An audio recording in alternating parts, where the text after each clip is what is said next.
The Six Swans.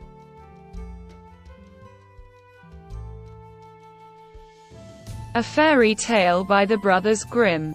Once on a time a king was hunting in a great wood, and he pursued a wild animal so eagerly that none of his people could follow him.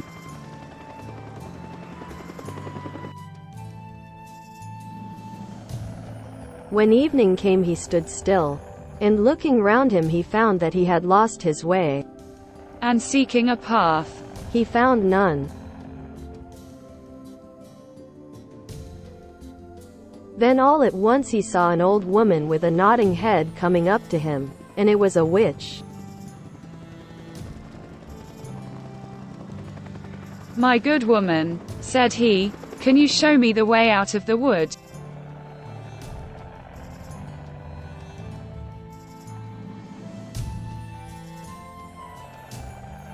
"Oh yes, my lord king," answered she. "Certainly I can, but I must make a condition. "And if you do not fulfill it, you will never get out of the wood again, but die there of hunger."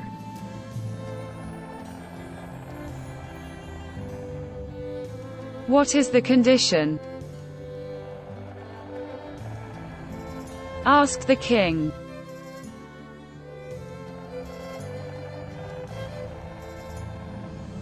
"I have a daughter," said the old woman, "who is as fair as any in the world.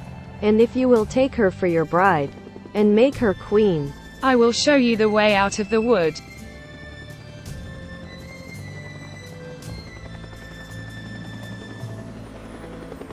The king consented, because of the difficulty he was in, and the old woman led him into her little house, and there her daughter was sitting by the fire.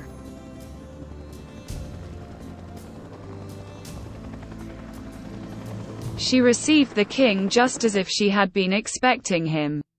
And though he saw that she was very beautiful, she did not please him, and he could not look at her without an inward shudder.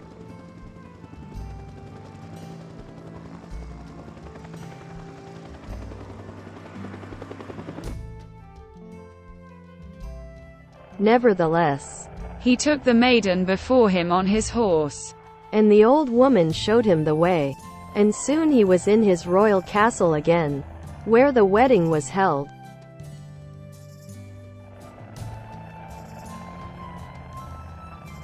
The king had been married before, and his first wife had left 7 children, 6 boys and 1 girl, whom he loved better than all the world.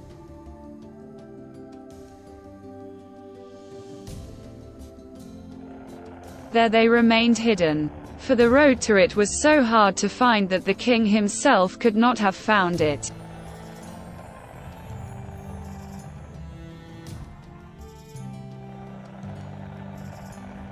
And the king went so often to see his dear children, that the queen was displeased at his absence, and she became curious and wanted to know what he went out into the wood for so often alone.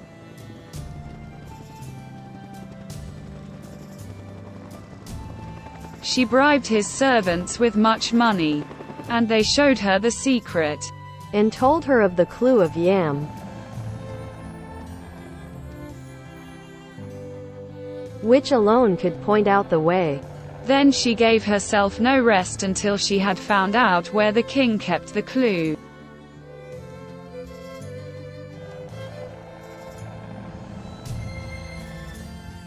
And once when the king had ridden to the hunt, she took the little shirts and went into the wood, and the clue of yarn showed her the way.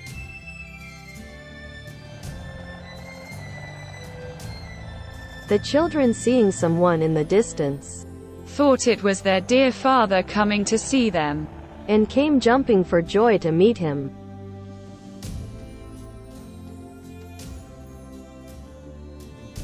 Then the wicked queen threw over each one of the little shirts, and as soon as the shirts touched their bodies, they were changed into swans, and flew away through the wood.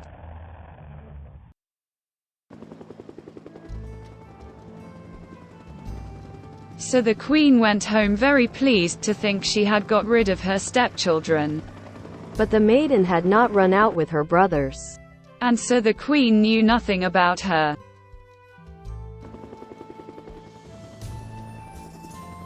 The next day the king went to see his children, but he found nobody but his daughter. "Where are thy brothers?" asked the king.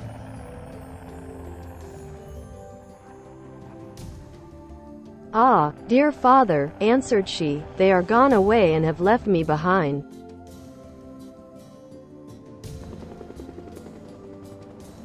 And then she told him how she had seen from her window her brothers in the guise of swans fly away through the wood.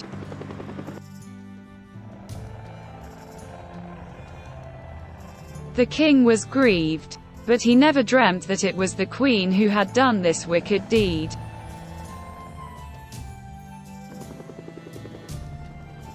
But she was afraid of the stepmother, and begged the king to let her remain one more night in the castle in the wood.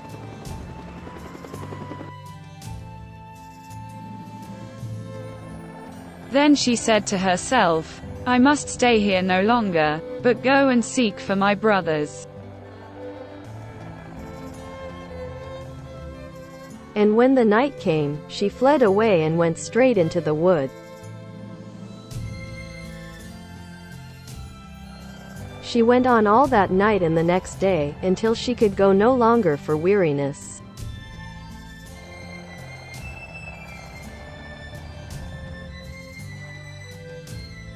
At last she saw a rude hut, and she went in and found a room with 6 little beds in it.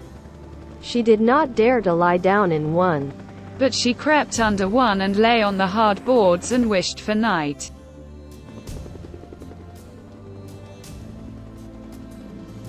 When it was near the time of sun setting, she heard a rustling sound, and saw 6 swans come flying in at the window.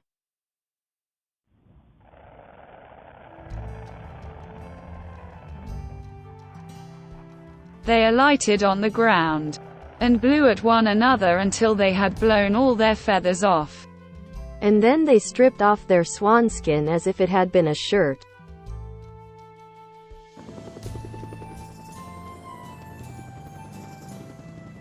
And the maiden looked at them and knew them for her brothers, and was very glad, and crept from under the bed. The brothers were not less glad when their sister appeared, but their joy did not last long.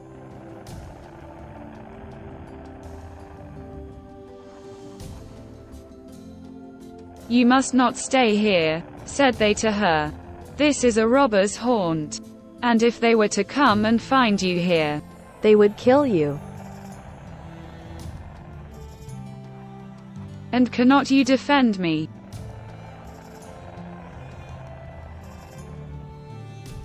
asked the little sister.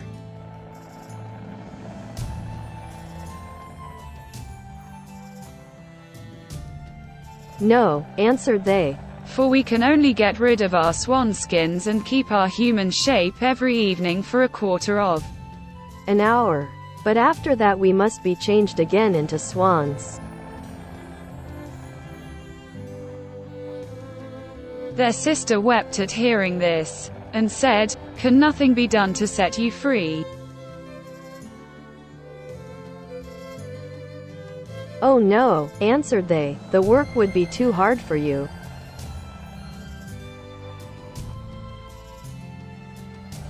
For 6 whole years you would be obliged never to speak or laugh, and make during that time 6 little shirts out of aster flowers.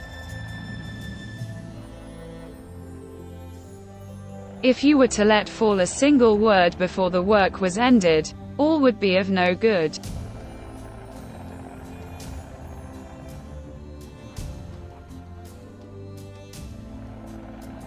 And just as the brothers had finished telling her this, the quarter of an hour came to an end, and they changed into swans and flew out of the window.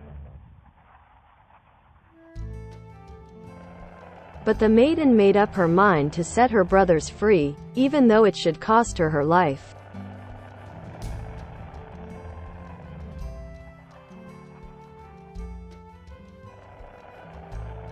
She left the hut, and going into the middle of the wood, she climbed a tree, and there passed the night.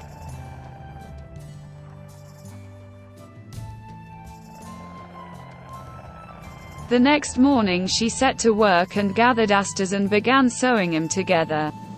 As for speaking, there was no one to speak to.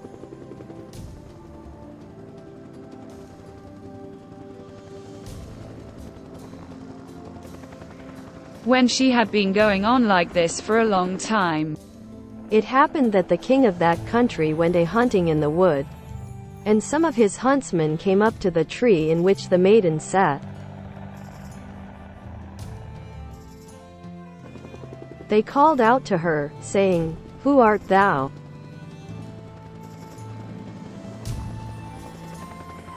But she gave no answer. "Come down," cried they, "we will do thee no harm."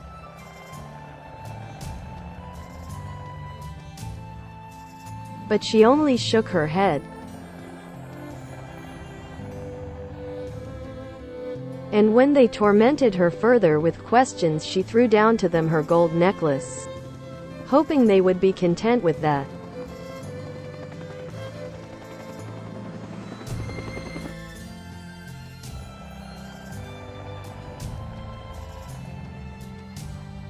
But they would not leave off. So she threw down to them her girdle, and when that was no good, her garters.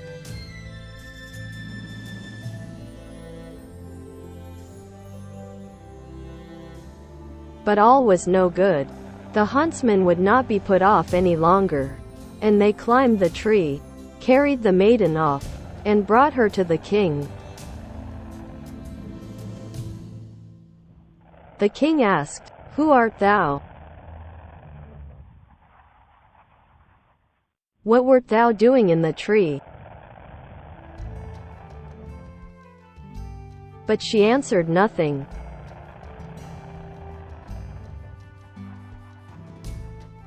He spoke to her in all the languages he knew, but she remained dumb. But, being very beautiful, the king inclined to her.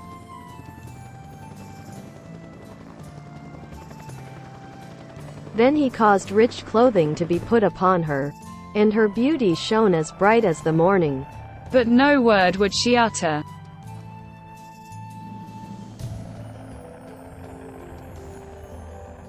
He seated her by his side at table, and her modesty and gentle mien so pleased him, that he said, "This maiden I choose for wife."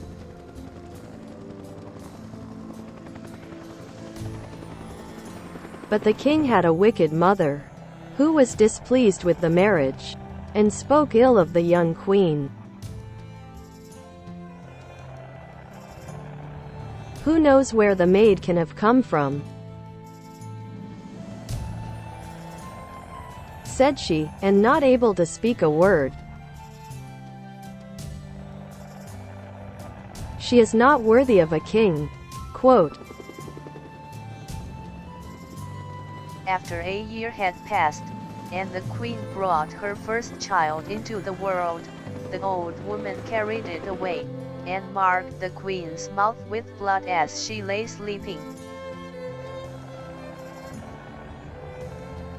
Then she went to the king and declared that his wife was an eater of human flesh.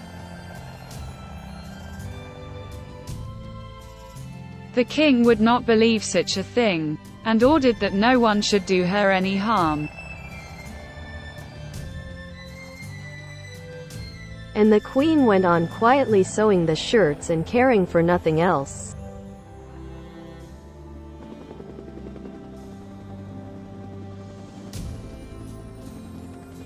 The next time that a fine boy was born, the wicked stepmother used the same deceit, but the king would give no credence to her words. For he said, when for the third time the old woman stole away the newborn child and accused the queen, who was unable to say a word in her defense.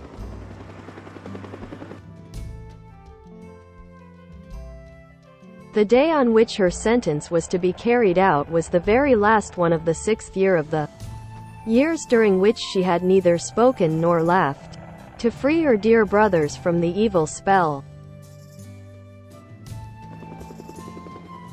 The 6 shirts were ready, all except one which wanted the left sleeve.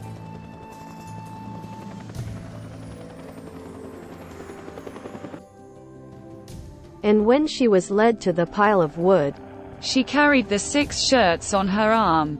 And when she mounted the pile and the fire was about to be kindled, the swans came close up to her with rushing wings, and stooped round her.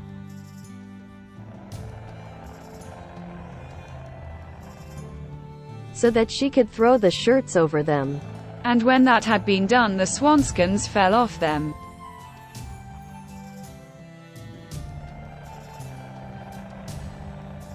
They embraced and kissed each other. And the queen went up to the king, who looked on full of astonishment, and began to speak to him and to say,